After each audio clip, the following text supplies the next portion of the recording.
he says, leading astray, being led astray. He says, but you, he's talking to Timothy, right?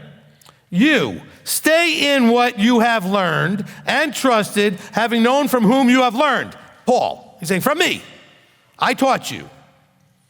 He's saying, so that from a babe, you have known the set-apart scriptures, which are able to make you wise for deliverance through the belief in Messiah Yeshua.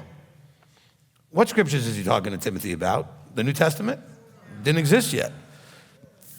He says, all scripture is breathed by Elohim and profitable for teaching, reproof, setting straight, for instruction in righteousness, that the man of Elohim might be fitted, equipped for every good work. So why is he referring now to scripture after all this false stuff? He's saying because they're going to at some point say things that don't line up, and you're supposed to know better and catch it.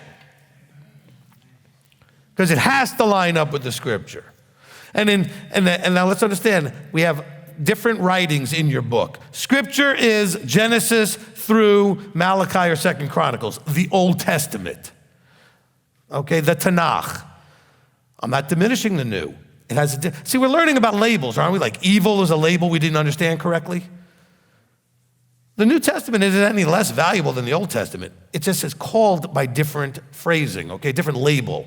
So what we have in the New Testament is several things. You have the testimony or gospels, the story of the life of Yeshua in the flesh. Then we have some writings like Acts, where you see some of the things that were going on. And then we have the apostolic letters, which really are in two different categories. Those to a congregation, like Paul's, and those to the diaspora and people in general, like James or John or Peter. Okay? So they're not scripture, but they're supposed to be here and you're supposed to know them and they apply. But just understand, he's talking to someone when there was no New Testament to point to. And so he's saying what's going on out there has to line up with the Tanakh. And when they're out there teaching stuff that doesn't line up with the Tanakh, there's a problem. And so when he says all scripture, we don't get to add or take away.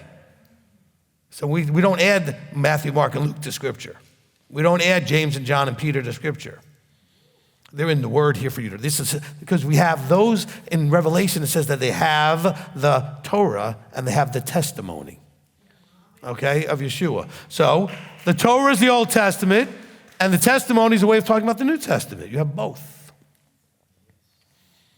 So I'm not saying that I'm diminishing in any way the value and importance of the New Testament. Let's just call it what it is, okay? There is a right label for each thing. This is the labels that Paul's using when he's talking to Timothy, where the word scripture comes. I mean, the word scripture doesn't pop up very often, okay? But yet people forget that when he's talking to Timothy, Matthew all the way to Revelation didn't exist in any form that anybody had access to, okay? I'm not saying some of the letters may not have been written already, but they hadn't gotten anywhere. They weren't in any kind of canonized. The canon didn't exist until we get to like the Council of Nicaea. This is hundreds of years later when they finally came up with these 66 books officially the way they are. And then it didn't really get accessible until we had finally the printing press make a Bible. So it wasn't really publicly accessible. Only the churches had access, and almost everybody was illiterate. They couldn't read anyway. You could have given them all the Bibles you wanted. They couldn't have read them. We have like 90-something% illiteracy in the world. I'm not exaggerating. You know these things. That's why it was a big deal when Joseph went into slavery that he could read. And they were like, oh, you can read? Only wealthy people could read.